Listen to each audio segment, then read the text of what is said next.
you can make over $900,000 more during your lifetime by not using a financial advisor. Now I'm going to talk through how we got to that number and talk about why it still might actually be worth the cost. So here are the numbers. I'll share a link to this in the description so that you can play around with it yourself. In this case, we assumed an initial investment of $10,000. The average salary for a college grad now is around $56,000 a year. So we assumed you would be able to invest around 9% of that each year, or $5,000 of contributions in the first year. And as your salary grows over time, you're able to increase your investment by 4% each year.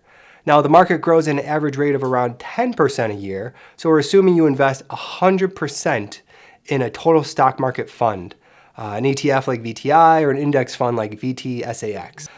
Finally, we assume the financial advisor fee is 1% of the account balance, which is pretty standard.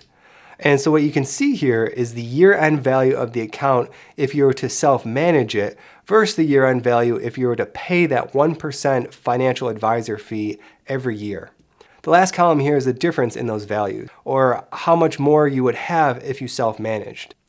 So let's say you were starting to invest in your mid-20s and you're going to start taking money out in your mid-60s. Over that 40-year time period, that 1% would have a massive impact on your net worth, resulting in that difference of over $900,000. Here's a chart, which is another way to view this. Blue is the value if you managed it yourself, red is if you used a financial advisor. The difference is seemingly very small in the beginning, but grows significantly over time.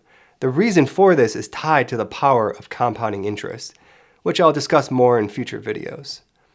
Now, after seeing this, you might be thinking, well, this is a no-brainer.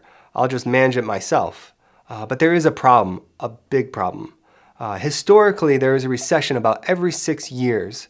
I started investing in 2000 right at the start of the dot-com crash. Since then, there were several more recessions. Each one was painful, and each time the media will try to convince you that this one is different, that the good times are over, and that you'd be a fool not to sell. You're actually seeing this play out right now. A good financial advisor will try to keep you from overreacting during these periods. If you overreact, you could destroy the potential for compounding interest way beyond what that 1% fee would have been. I used a financial advisor for a few years and he was okay. I no longer use one because I've been through this so many times that I feel disciplined enough not to overreact. But it's something you'll want to think about carefully before making your decision. So hopefully you enjoyed this video. Thank you for watching and subscribe for more.